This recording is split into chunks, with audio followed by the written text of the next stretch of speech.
Tonight on News 5 Live, House of Representatives unite over domestic violence. Patrick Faber objects to scramble for UDP leadership before he was officially out. Belize City man dies tragically in a fire. And the Belize Zoo thanks Belizeans for support during the pandemic.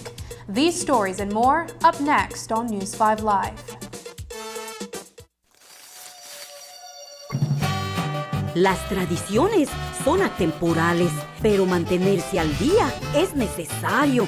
DigiWallet me permitirá hacer todas mis compras favoritas. Es fácil y seguro. Solo es agregar dinero a mi DigiWallet y ya puedo irme de compras en mis tiendas locales favoritas.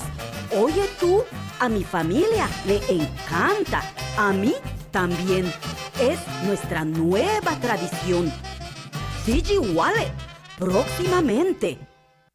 Your life just got a lot less complicated with Belize Bank Contactless MasterCard Debit Card. Introducing our Standard Debit and MasterCard Platinum Debit Cards. Now you can make purchases anywhere MasterCard is accepted with one tap, pay and go. Your contactless card never has to leave your hands, especially in these times. And your card is embedded with multiple layers of security. Platinum card holders get to enjoy extra benefits like price protection, purchase protection, trip inconvenience, and luggage protection, just to name a few. Start enjoying a cashless lifestyle today with the Belize Bank.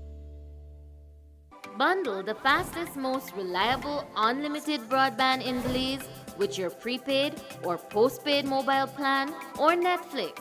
You can bundle your broadband with your prepaid and enjoy 50% off all national calls, plus get SMS and data. Paid plans?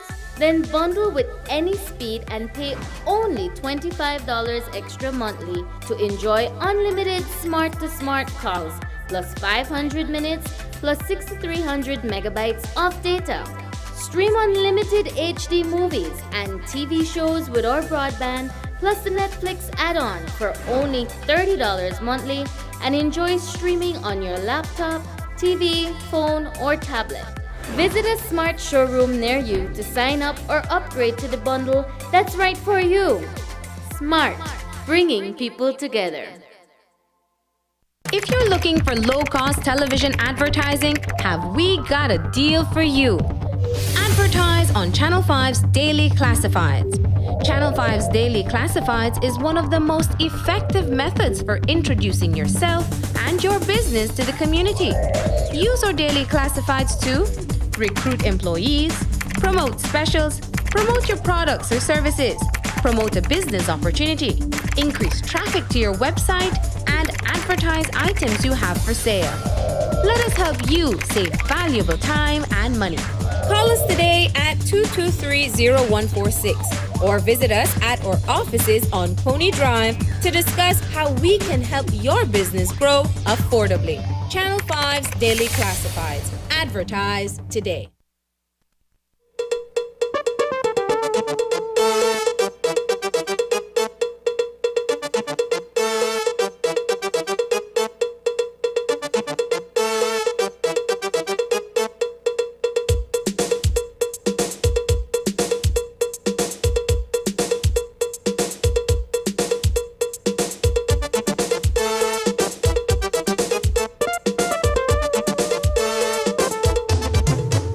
This newscast is brought to you by the Belize Bank Limited.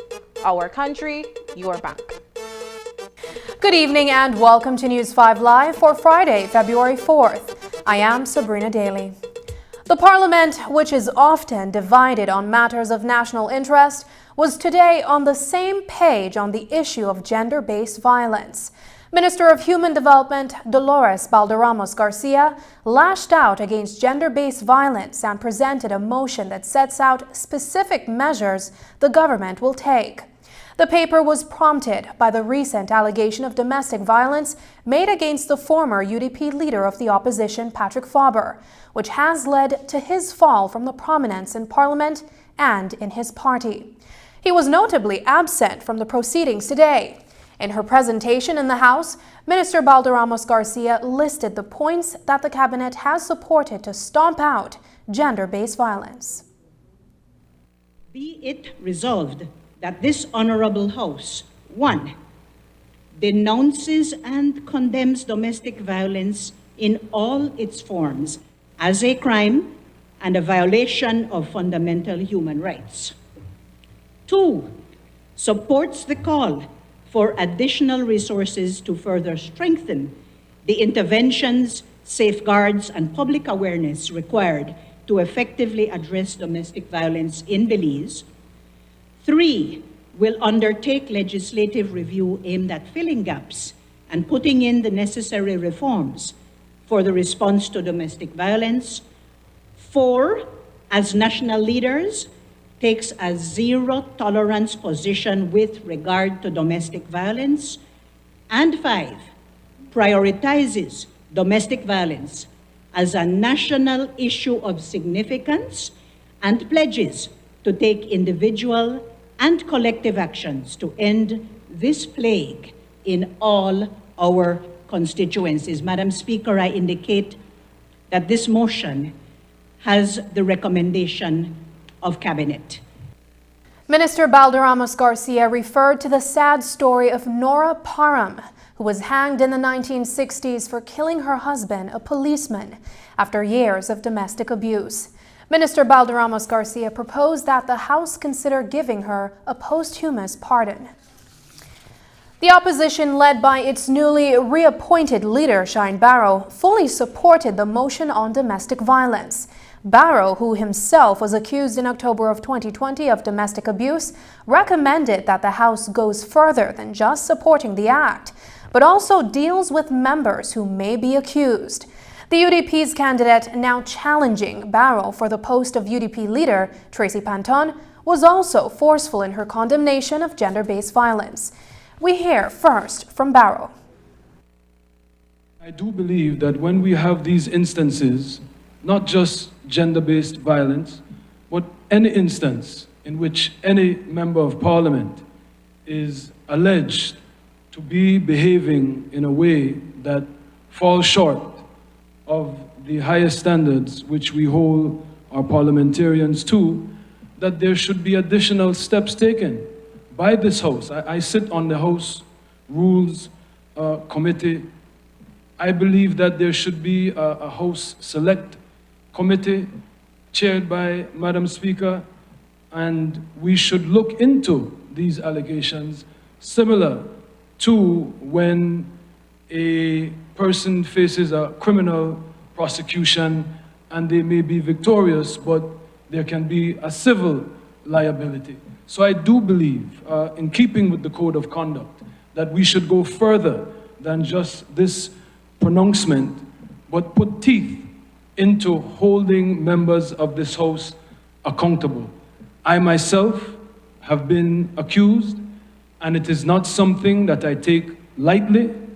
I have apologized to my wife, to my daughter, to my mother-in-law, all the women that support me, for even being remotely involved in such allegations. And I take it very serious. It was an isolated incident, and it should never and will never happen again. And even in those isolated incidents, I would like that there be a procedure in the House where, if not GVB, but any type of allegation of misbehavior, inappropriate conduct, that we go further than if the criminal courts decide that they will not pursue it, that the House convenes a special select committee to look into these matters.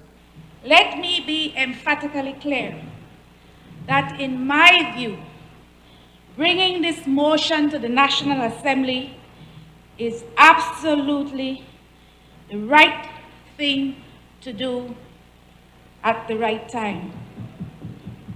In accordance with this motion before us, and as I previously placed on public record, I denounce and I condemn in the strongest terms gender-based violence in all its forms. Madam Speaker, as a crime and a violation of human rights, we cannot continue not to bring this matter into the national discourse.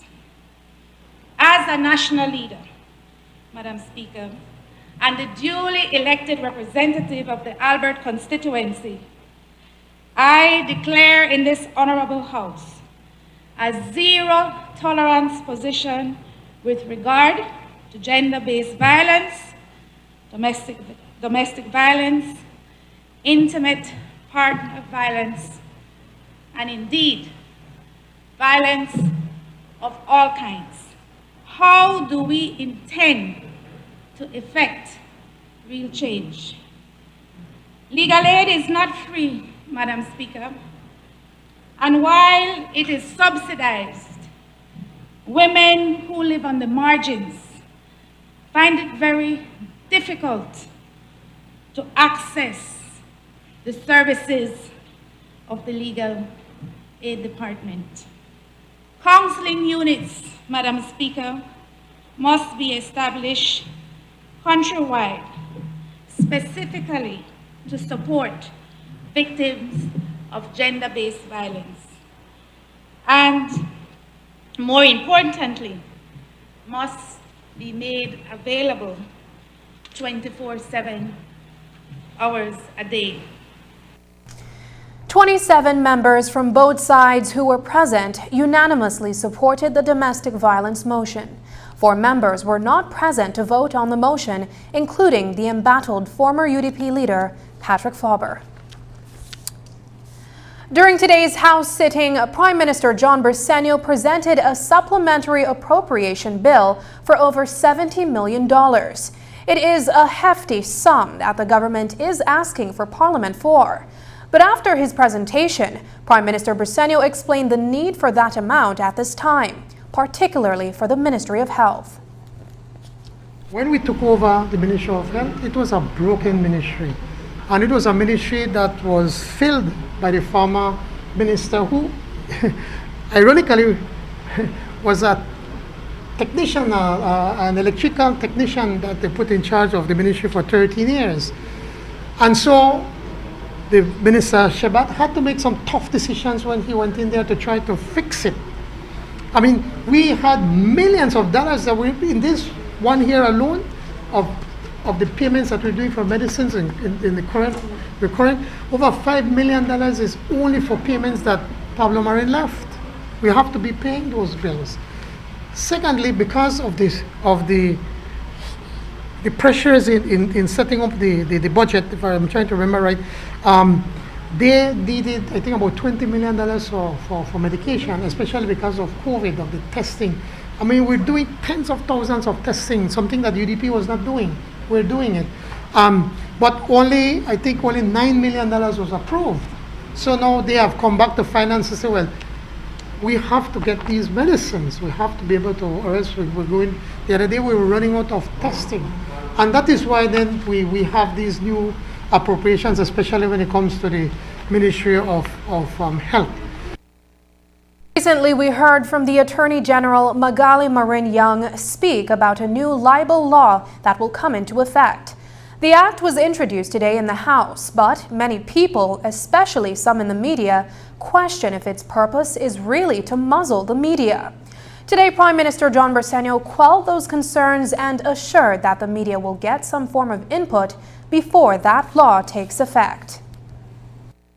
The advent of social media, through the internet, you're having access to your phone, where a lot of people now use the internet and social media not to share or exchange information or knowledge, but in many instances being used to hurt people. And the Defamation Act addresses none of that. And so we felt that this has to be updated. It has nothing to do in trying to muzzle the media.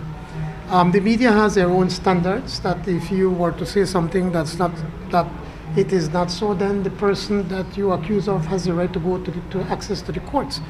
But right now, because of social media, who do you go to? You can't hold anybody really responsible. So that is more to modernize the act. It's not to muzzle the media, but it is able to go to the yellow jar and these what should I say? These groups that call themselves a media outlet when they are not, but they use it just for politics. And politics in itself is not, it's okay, but when they use it to hurt people and to defame people just because you can't you can't find them or you can't hold them really accountable, then that has to be changed. And in my mind, this is more than anything else what we're attempting to do. Everybody have to be also careful. All the radio stations, all the TV stations have to, and like in everything, be careful as to, even ourselves when we're giving an interview, need to be careful. And it's just the right thing to do. Former opposition leader Patrick Faber was a no-show at today's House meeting, the first parliamentary session since the beginning of the new year. His absence was somewhat expected, given the extreme turn of events in the past 3 weeks that resulted in his scheduled departure as leader of the opposition and leader of the United Democratic Party. In the wake of the latest domestic violence scandal involving the Collett area representative, swift action has been taken by his colleagues on the opposition bench to replace him as LOO. That decision was succeeded by a vote of no confidence, but Faber is yet to formally demit office by tendering his letters of resignation. Earlier today, he wrote to UDP Chairman Mike Parafit outlining several concerns with measures that the party has since taken. Faber says, quote, "The actions of 3 of my fellow UDP parliamentarians sending a letter of no confidence to the Governor General before I had been given the chance to pen and deliver such a letter to the Governor General indicated unsettling over-eagerness on the part of those members," unquote. Elsewhere in the letter, Faber went on to say that the move to recommend a new leader of the opposition flew in the face of the party's constitution, a point that has also been made by Albert area representative Tracy Panton. To that, he says that many of the party faithful, including himself, quote, "are uneasy at the length that some are going to wrestle power in his party," unquote. Faber even went on to chide the chairman for calling meetings without consulting him as leader of the party, and says that Parafit contravened the UDP constitution by criticizing the leadership openly instead of doing so internally. Again, Faber says, quote, "I maintain the position of not wishing to burden the party with my personal issues, which make my departure imminent. But I will not and cannot sit by and watch the democracy of the party be devoured by power-hungry vultures," unquote. We understand that the executive of the UDP is meeting on Saturday to determine a way forward. Coming up, a man dies in a fire in Belize City, and the Coast Guard rescues Canadians who ran aground at Lighthouse Reef. Details of these stories and more when we return.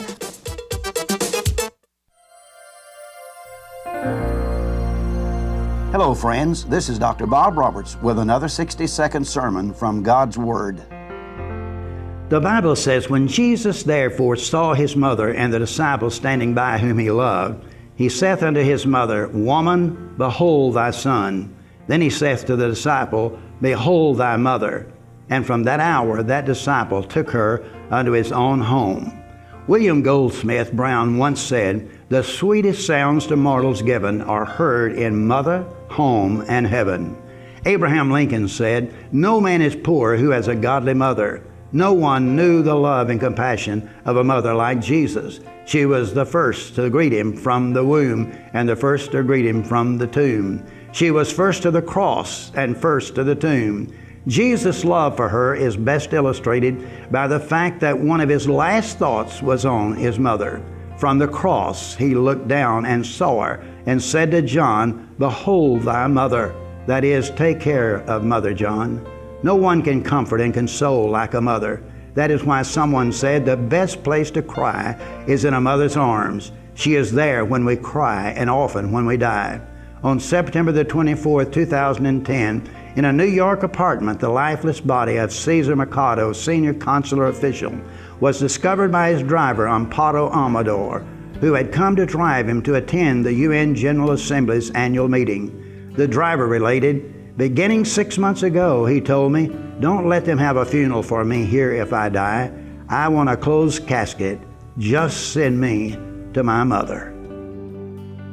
Today's 60-second sermon has been presented by Christian Foundations of Faith in cooperation with the Baptist churches in your area.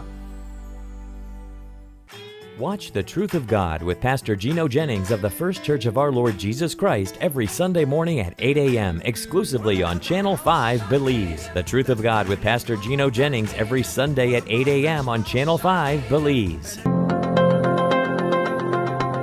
Digi, the premier name in voice and data, is also the country's leading provider of innovative services and solutions for small business and enterprise. At DigiBusiness, we offer solutions, tools, and applications to support your business needs. Reduce costs, improve efficiency, and excel in a changing world where no idea is too big and no task is too small. From technology advising to design implementation and management, our team of qualified solution sales and specialists can develop a reliable and robust infrastructure, allowing you to spend more time on what matters most, your business. Visit us online to explore how DigiBusiness innovative products and solutions can help your business reduce costs and improve efficiency.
the beer of Belize.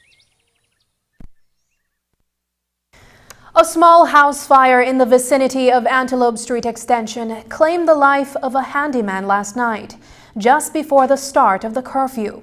Fire officials, along with the police department, are investigating whether the death of Nicholas Reyes is the result of the property being deliberately torched. While there is nothing to suggest that the fire started inside the house, the National Fire Service is awaiting the outcome of a thorough probe into what may have been the cause of the incident.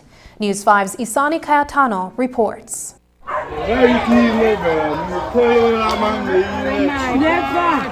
56-year-old resident of Coffin Street perished in a house fire on Thursday night. Nicolas Reyes was inside a small unpainted plywood structure when it caught on fire sometime around 10 p.m.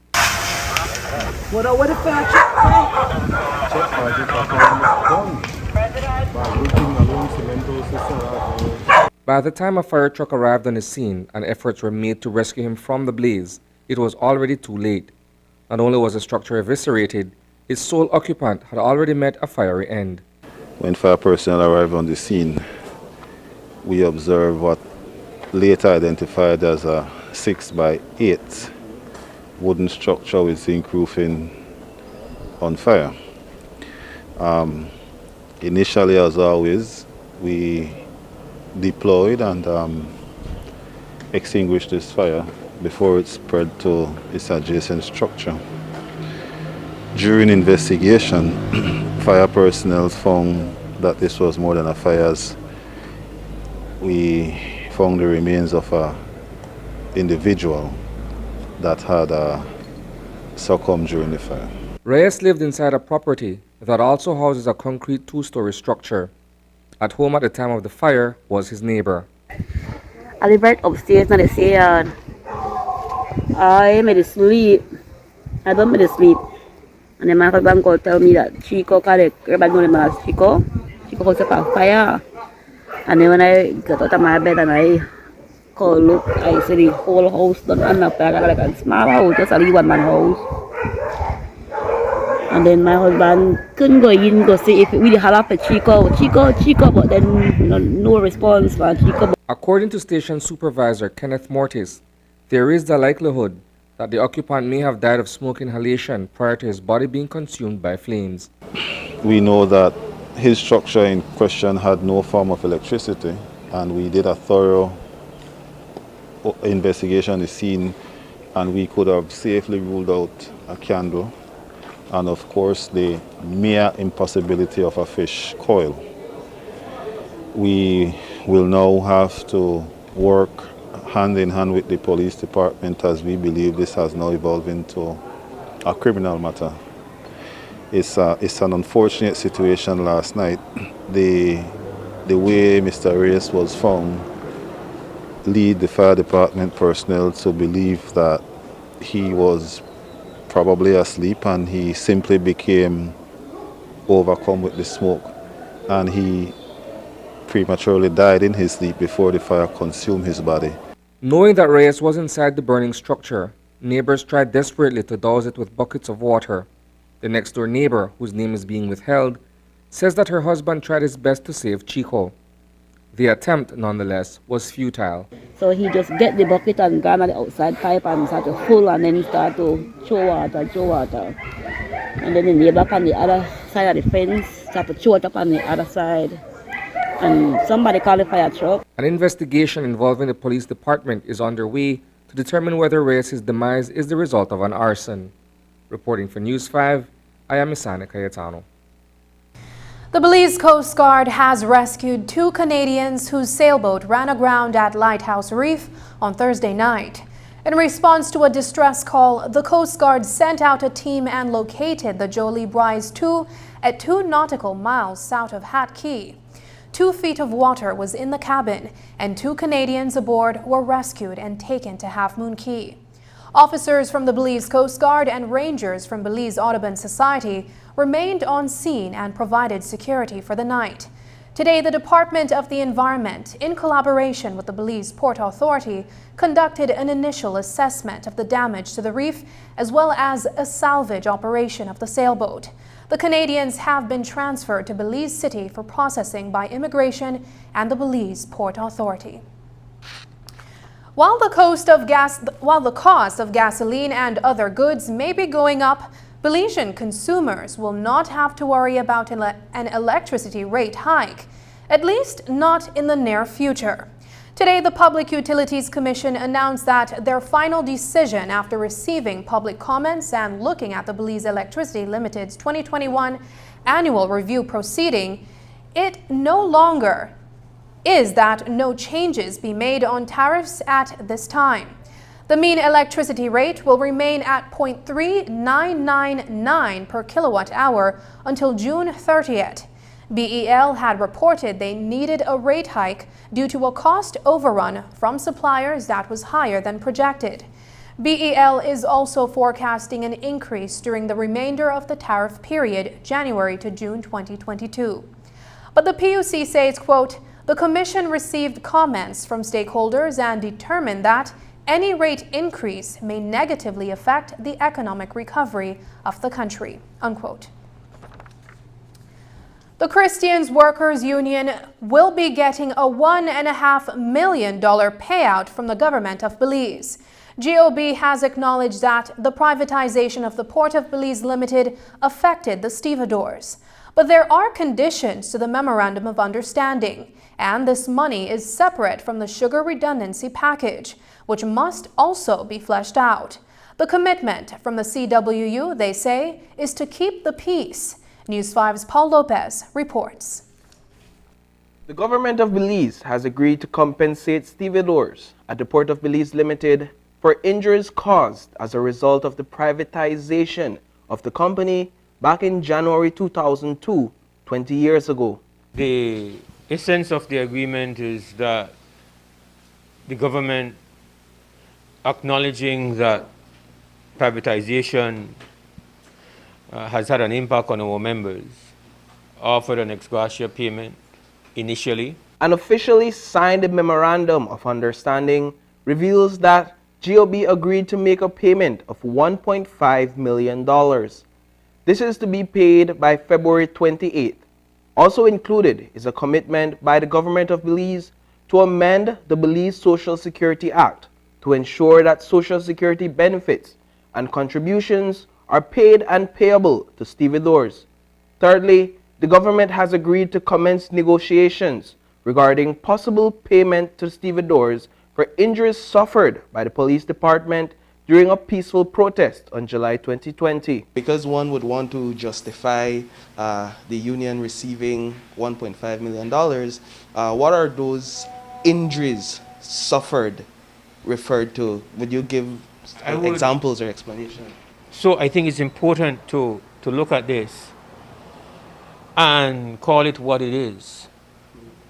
That while I cannot speak for government, I can speak to what we believe it is, that it is reconciliation.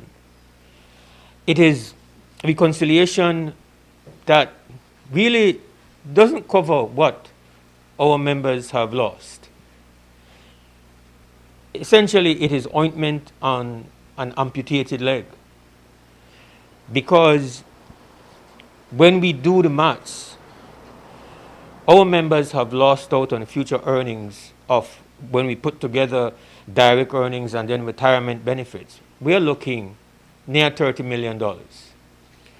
That's what they have lost. It is $1.5 million out of the public's coffers that will be divided between 160 stevedores for an estimated $10,000 each. For us, the fact that it's even referred to, acknowledge that privatization is the original sin, that is of significant value to us. And when that, remember now, $1.5 million is going to be shared between almost 160 men. And it's again not to make any kind of not to try to downplay what that represents. That's the people's money. But ultimately, people cannot be left with this view that, well, okay, stevedores have been enriched by this. That's not what's happening here. That's $15,000 a person. That works out to about, no, that works out to roughly about, I would say about $10,000 per person when we do the maths. So what, well, I don't know if in your world that makes you rich, Brother Lupus, but we are talking here about members who are accustomed to making $30,000, $35,000 a year, whose earnings have been reduced to about $18,000, $19,000 a year. So, and that's every year, going on forward. It is one victory for the union and their stevedore membership in the grander scheme of things.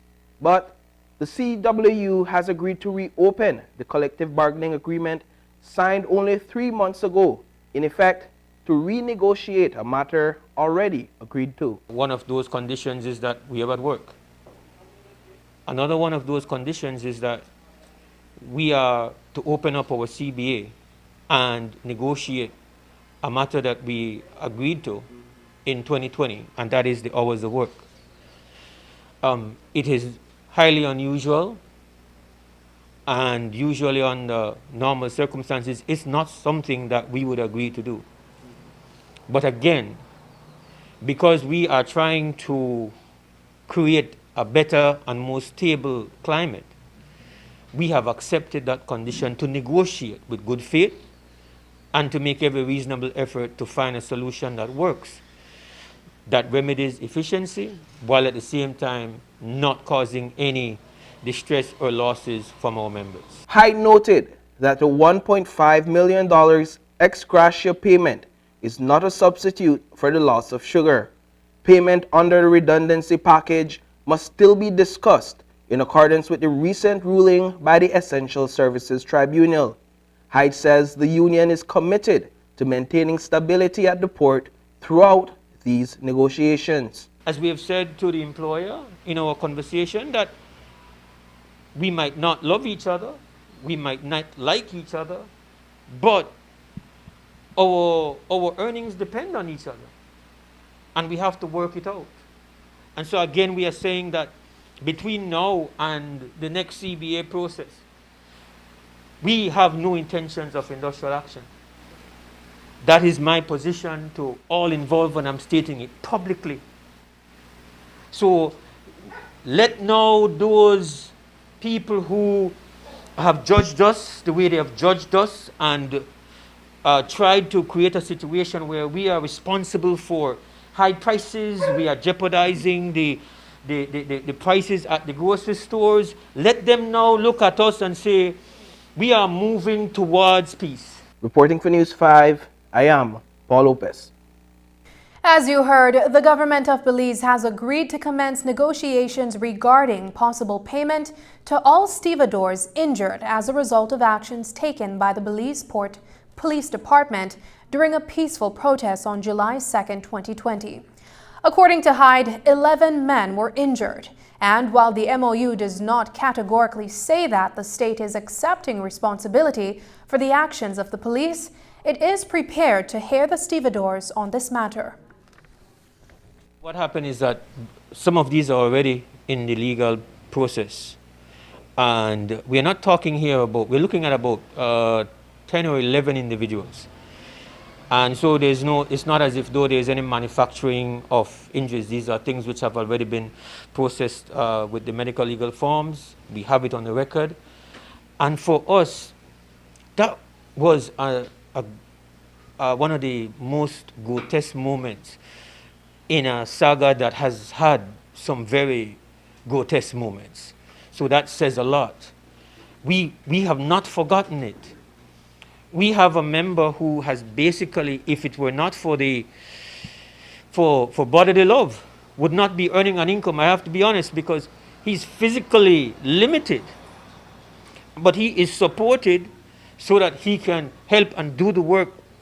But that's a direct result of the injuries that happened that day. We can't understand how employees ended up being on the receiving end of that.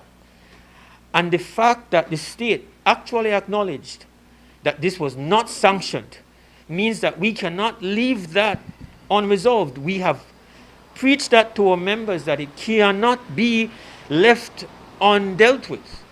And so when this opportunity created itself, it was extremely important to us, not only for what the individual member is going to get, but I think for setting a precedent in the state that this is not something that you can do.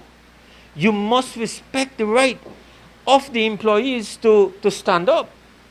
And so I absolutely put on the record that that is a consequential aspect of this. And again, for us, while the language of the MOU does not state that the the state itself is accepting responsibility. As an accompanying agreement to the MOU, Hyde says the government of Belize, through the Ministry of Natural Resources, has agreed to look at the availability of land for stevedores. We also made requests, even though there was a process already initiated by one of our reps who engaged with the Ministry of Natural Resources to look at the availability of lands for members, since so many of them don't have any lands. As you can see in the final MOU, that is not in there, but it is an accompanying understanding, and it's a process that is going to continue. We have one of our reps who stunned me when we were having this conversation. He said, I have applied for land 16 times. And I was stunned, because I said, man, listen, if I applied 3 or 4 times, I'm not going back again. Why did you go back 16 times? But I will take right here. If you want his testimony, 16 times. So you see people, but you don't know them. You don't buy into superficial characterizations. You don't know stevedores. Yes, they are boisterous. Yes, they are loud. Yes, they are raw. But these are hard-working, real human beings that represent a historical value to the community around them. Last week, the Port of Belize indicated that it is planning to seek legal redress for the $1 million in losses it sustained as a result of the illegal strike actions the union undertook in January. That may still be on the table, because today Andy Lane, CEO at PBL, told News 5 that, quote, PBL is considering its options presently, unquote. This morning, the CWU president told News 5 that, quote, when and if a lawsuit comes, we will have a response. No other comment for now, unquote. Viewers may recall that last week, Hyde would not concede that the union's membership has acted in contravention of the regulations that guides the settlement of disputes in the Essential Services Act. I think legal is determined by the courts, Brother Paul. I think unless a court has ruled that we are illegal, you cannot put that on the record, with all due respect. I'm saying to you, things are confirmed as illegal by the courts. I don't know that any court has ruled that we have acted illegal, and I don't know which body has moved to the courts to deem our action illegal. That's a whole process, sir. Would you at least concede that you're acting in contravention? I concede nothing. I concede that something is deemed illegal when the court deems it illegal. After the break, we will hear more from the Prime Minister on events at the port. But first, here's a look at the latest COVID-19 figures.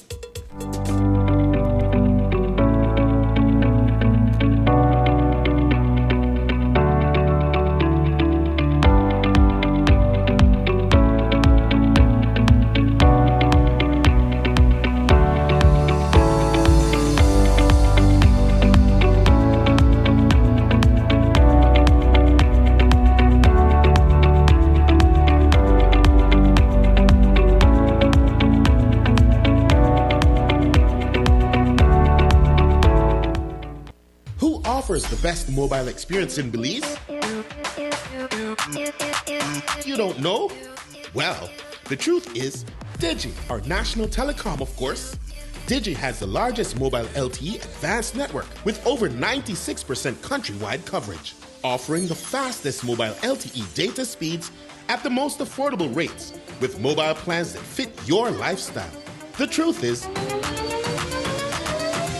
only Digi gives the ultimate mobile LTE experience. Visit your nearest Digi store to join the bigger, better network today. Digi, our national telecom. Visit us online at www.livedigi.com.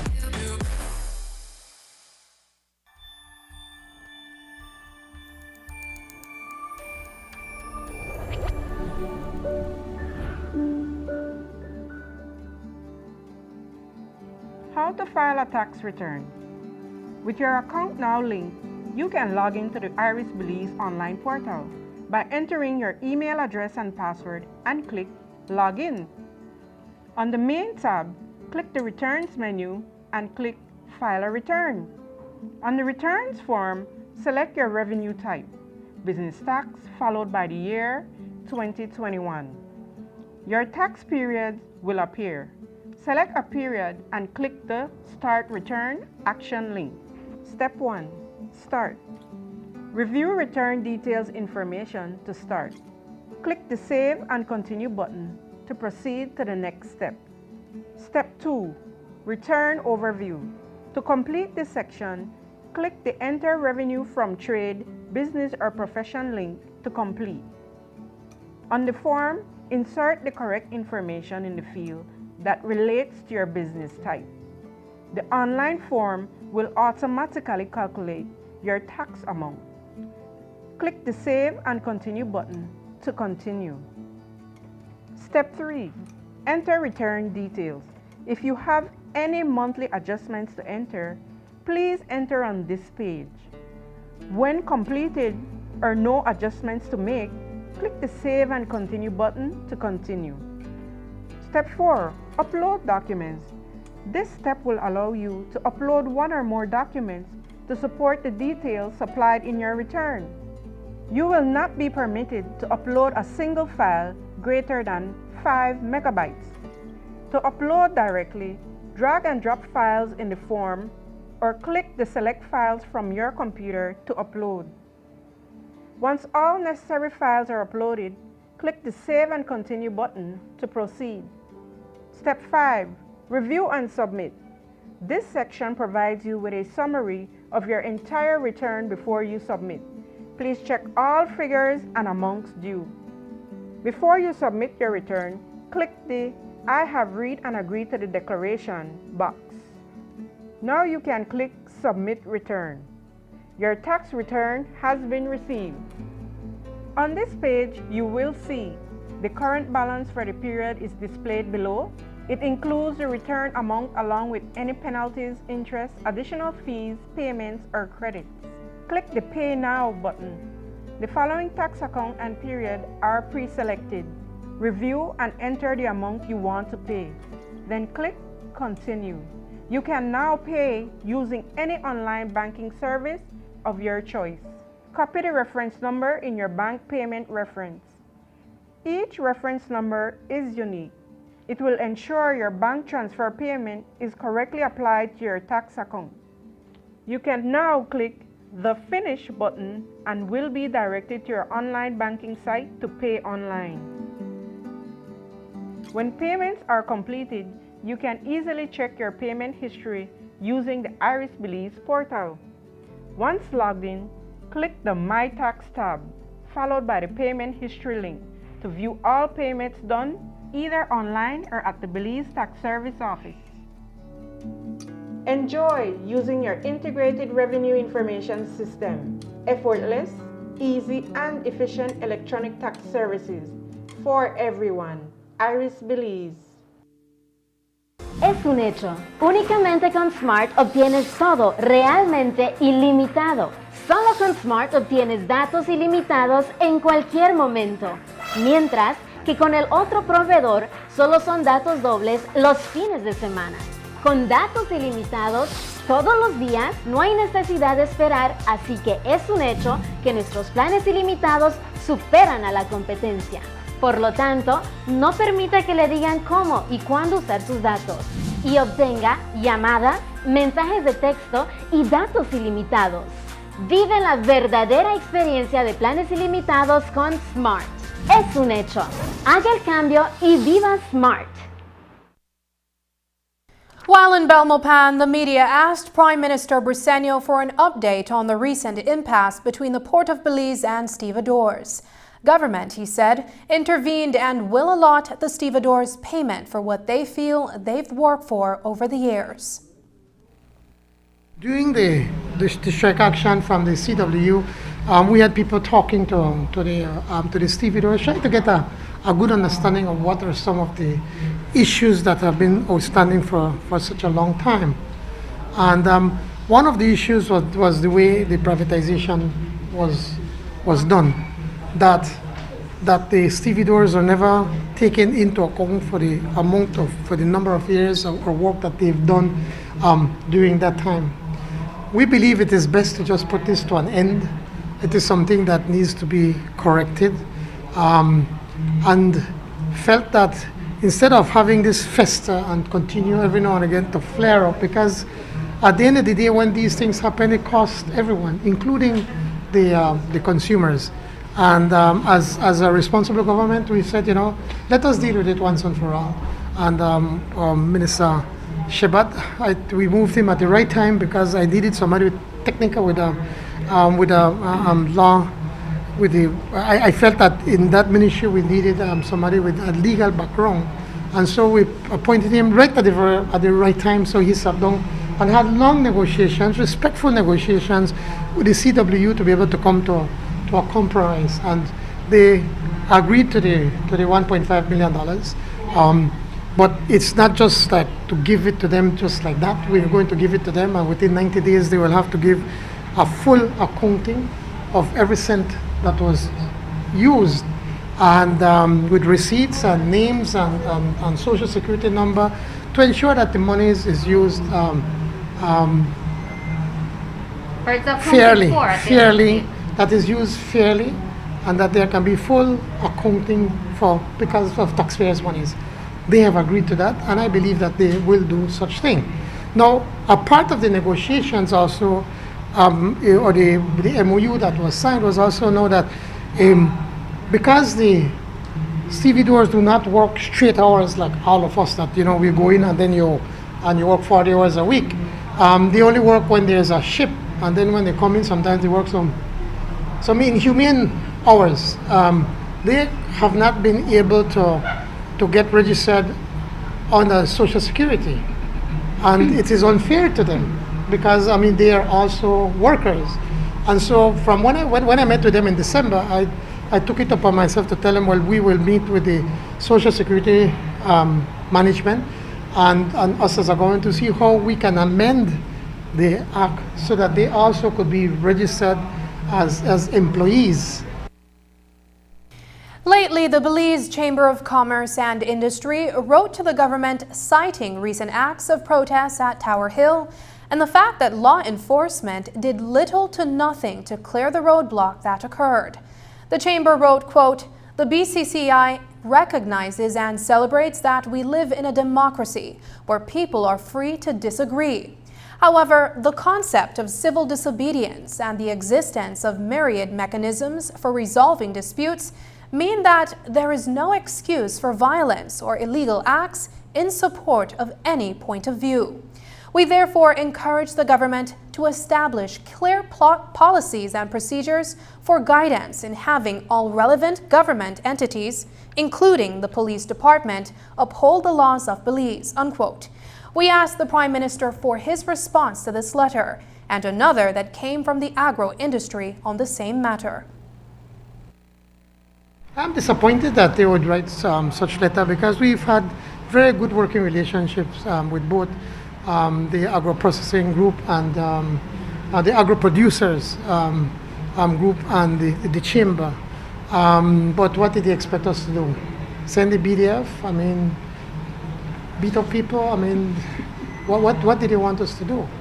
We continue to try to foster the right economic environment. There are going to be hiccups. There are going to be strikes. That's the right of workers. The Ministry of Sustainable Development, Climate Change and Disaster Risk Management officially launched a project to assist the western communities of Billy White, Los Tambos, Santa Familia, Duck Run 1 and 2.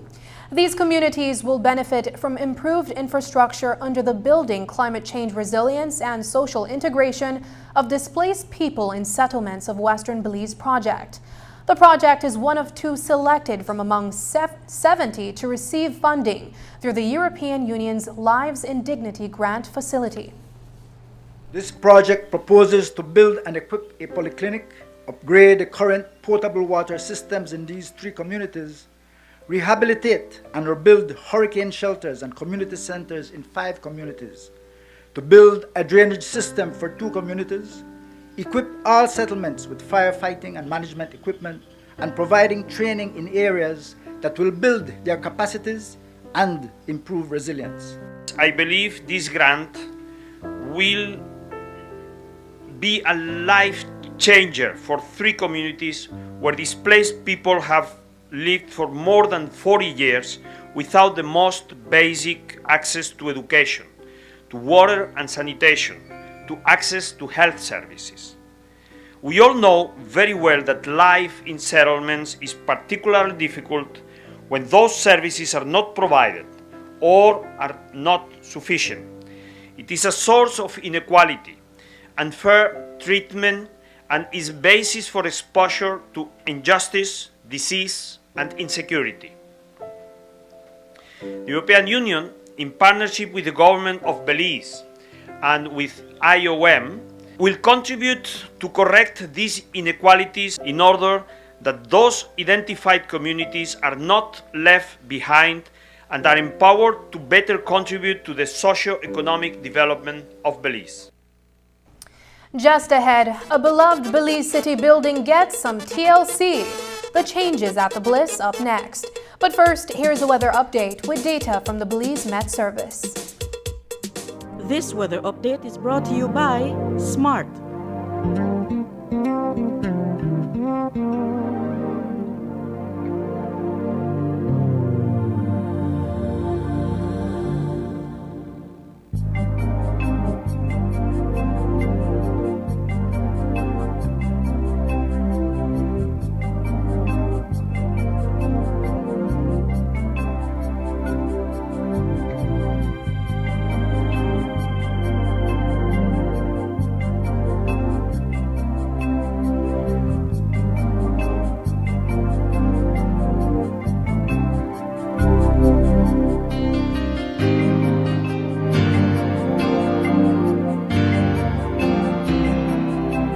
This weather update was brought to you by SMART.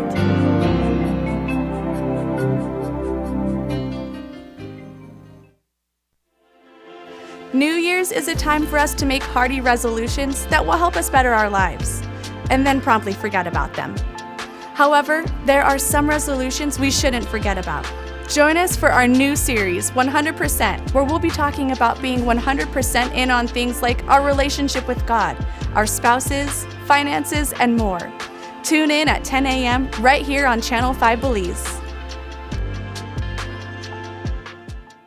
In these trying times, SMART is here to lessen the burden. SMART's reduced roaming rates save you while traveling. Calls back home are a low 35 cents per minute when visiting Canada, the US, and Mexico, or pay as low as 50 cents for calls when visiting countries in the Caribbean, Central, and South America.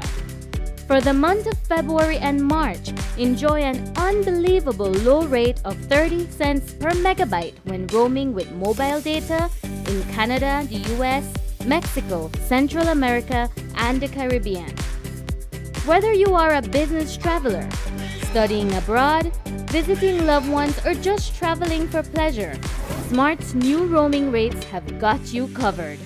Roaming in China, Europe, Central America, South America, and the Caribbean is as low as the cost of making a local call. It's that low. SMART's roaming coverage continues to grow, so you can also enjoy affordable roaming rates in several destinations across the globe. For more information on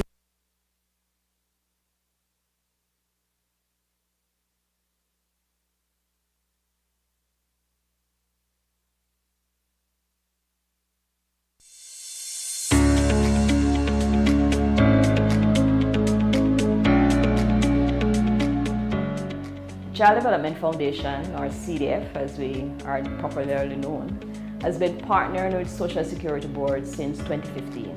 Social Security Board supports our child protection initiatives.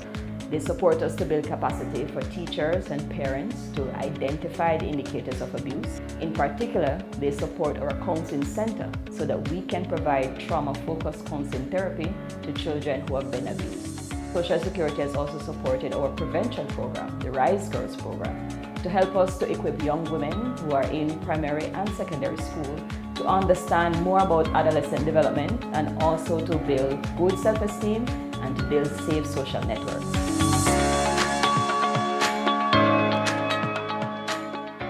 Over the past 6 years, we have established a partnership with the Social Security Board. It has assisted us in addressing some of their social welfare needs and health care needs of our older persons, specifically in Belize City, San Ignacio, and Belmopan. We have had the opportunity to do home visits with our geriatrician and physiotherapists.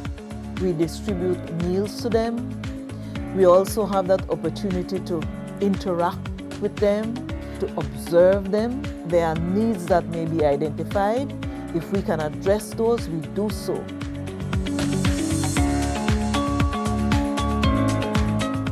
Social Security has been one of our biggest donors throughout the years, and the services that they provide to us is basically financial, and it helps with a lot of things here at the center, like bills and groceries.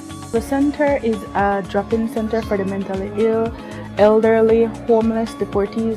They come here, they take a shower, they get their breakfast, they get their lunch, and they also do recreational stuff here at the center. They can watch television, they listen to music, they play games, and they just, interact with each other, because here it's like a family.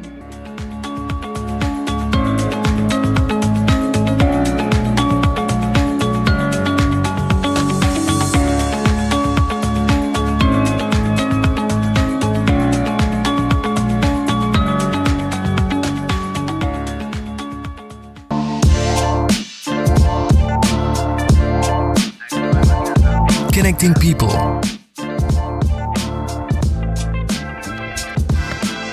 Creating memories. Hey guys, so here we are at the Glaze Out Kitchen. I just prepared this amazing broccoli. Sharing a smile. Next Gen, the ultimate digital experience.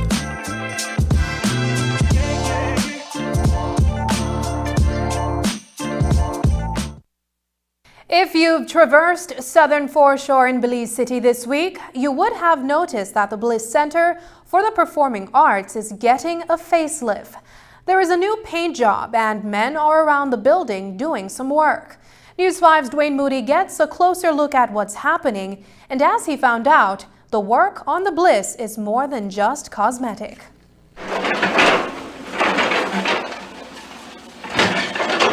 That was back in 2003.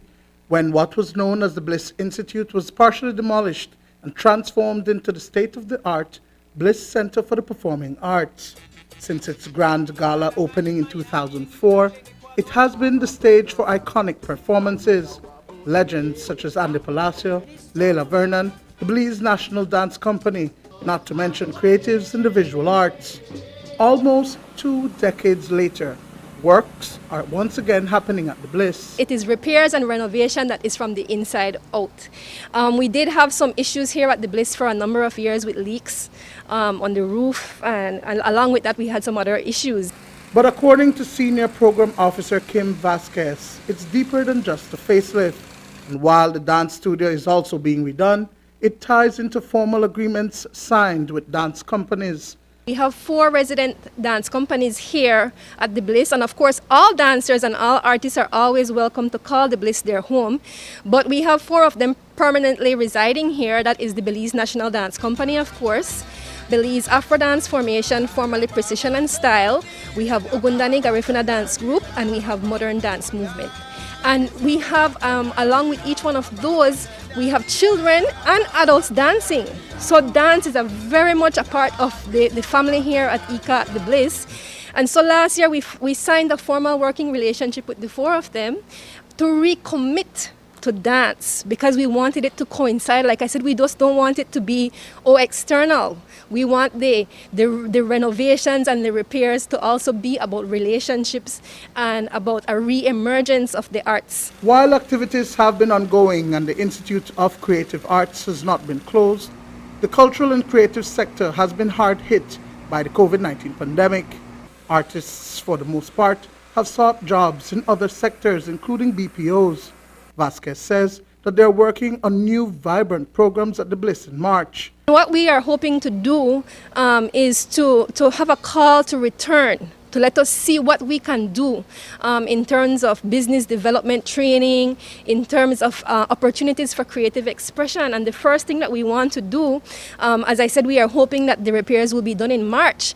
And as you know, March is Women's Month. And one of the main activities we would have here annually is Women in Art. It was one of our most vibrant programs. And so we are hoping that that will be the activity and the event that will culminate or will coincide with the finishing of the repairs. The Belize Art Gallery, I think, nothing has happened there since 2014. You know, it was in a state of disrepair, and it was closed and shuttered for all intents and purposes. And so we have not had an art exhibit here at the Bliss for many years. And so we are excited to think about having an art exhibit here in March. And so we have a number of things happening. The dance companies are planning a dance show for the end of March. We have Women in Art. Like I said, there will be an art exhibit component. We hope to have the performing arts component to that as well. And so yes, like I said, we are focusing on this whole theme of re-emergence. Dwayne Moody for News 5. Up next, a little positivity with my new feature called The Bright Side. Join me as I find out what's new at the Belize Zoo.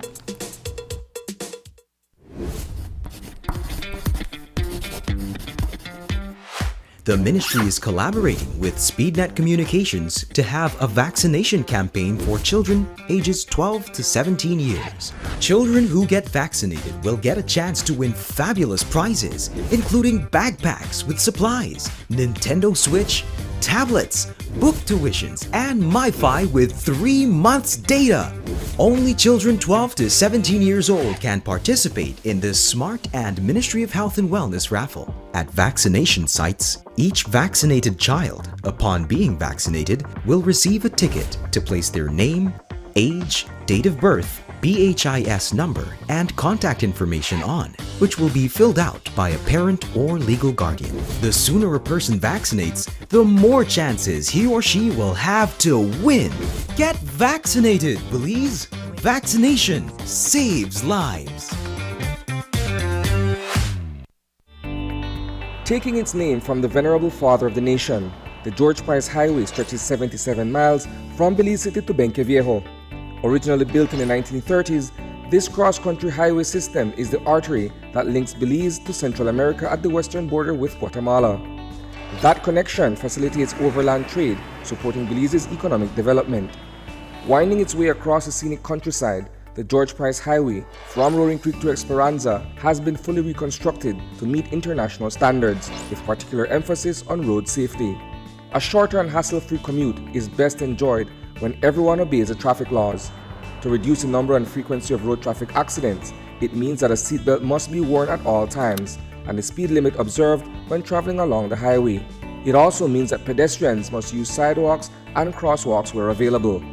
Buses should only board and discharge passengers at a designated bus stop.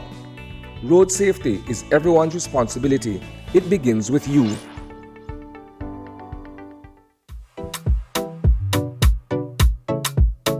Why should you wear your mask? To protect myself.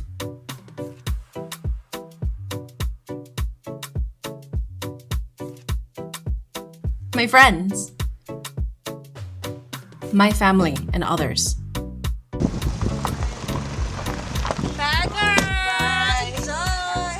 I wear my mask because I love my grandparents. With so many reasons to wear a mask, we continue to advise persons to wear a face mask properly, covering both nose and mouth. Together, we can keep Belize COVID-19 safe.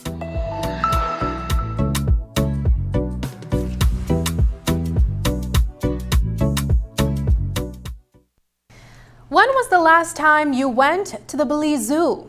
Was it when you were a child on a school trip, or more recently on a socially distanced day out with family or friends? The Belize Zoo, now over 30 years old, is becoming more research-oriented under new leadership and even more conscious of the loyalty of local Belizean visitors whose support literally keeps the animals fed during the pandemic. The zoo is also offering an exciting alternative to daytime animal encounters. That's right, now you can visit the zoo after hours and see what the critters get up to after dark. Here's our new feature, The Bright Side. Or maybe in this case, the wild side might be a bit more accurate.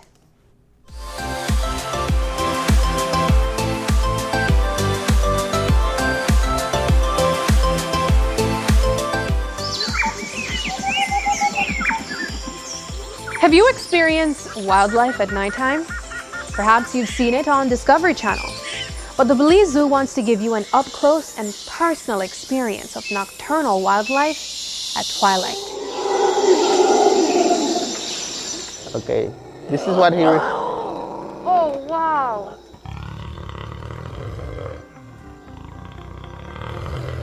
This is the kinkajou or night walker. Some people also call him the honey bear of Belize. This is a work of passion, and anybody who work at the zoo, they really love what they do, and I think that is one of the contributing factors so far to our success at the Belize Zoo. The people that work here really into the animals. Here at the zoo we have seven tapirs, and this is how a full-grown tapir will look. And the tapir is our national animal as well. The local name is mountain cow, or in Spanish, el danto. The Belize Zoo is home to over 200 animals. Soso Pot, who has taken over as director following the death of zoo founder Sharon Matola, shared with us the challenges of inheriting leadership under difficult circumstances. The transition has been very challenging. Sharon was a very good fundraiser. The transition happened at a time when we were in one of the, I would say, equivalent to a big disaster. Right. You know, the pandemic has hit us very hard. Financially, our main source of revenue is through gate receipts, sales in the gift shop, sales in the cafeteria, and also group stays over the Tropical Education Center. Pre-pandemic, the staffing were like 58. At the peak of the pandemic, we went down to less than 30 employees.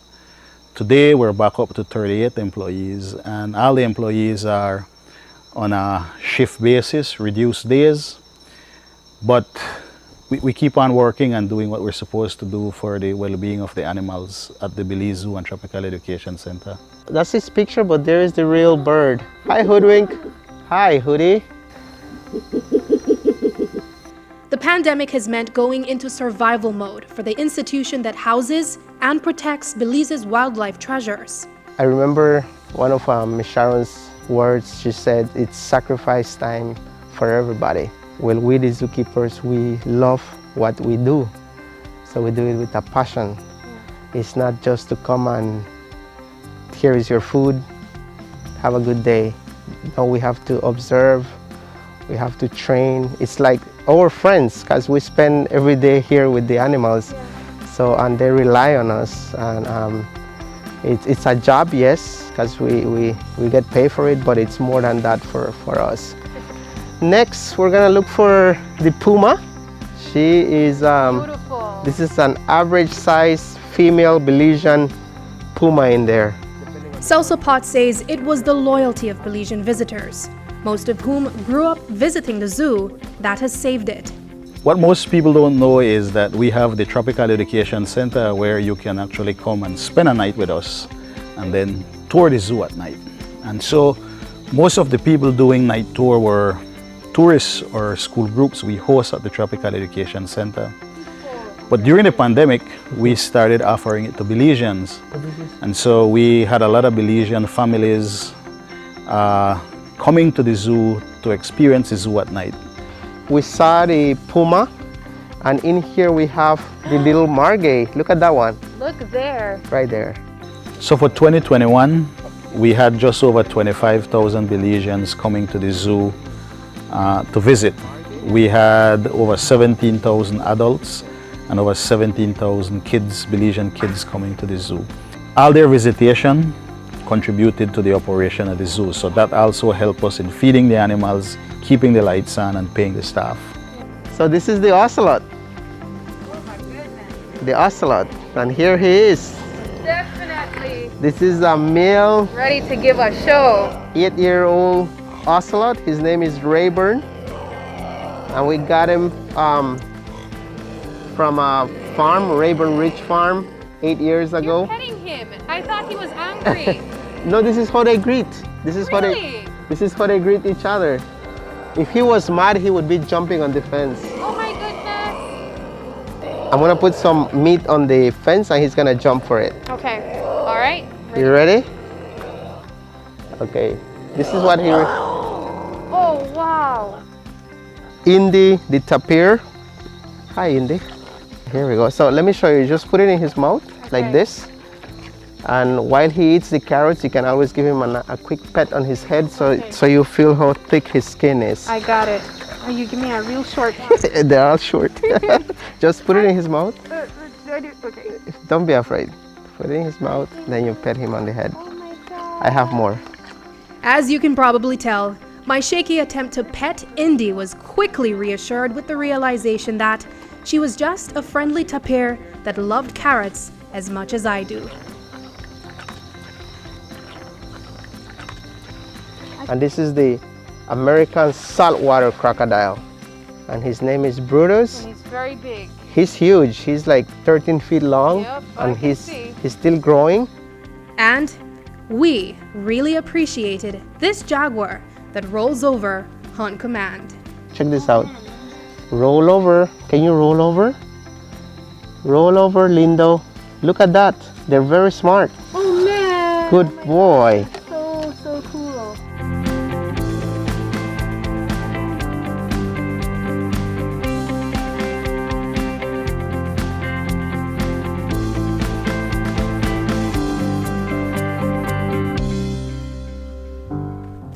If you, your family, or school would like to do a night tour at the zoo, you can contact the Belize Zoo at 613-4966. And that's the news. Tonight's broadcast is available in both text and streaming video at channel5belize.com. You can also connect with us on our Facebook page at facebook.com/News5Live. I'm Sabrina Daly. Thanks for joining us, and from all of us here at News 5, please remember to wash your hands, keep your social distance, and stay safe. Good night.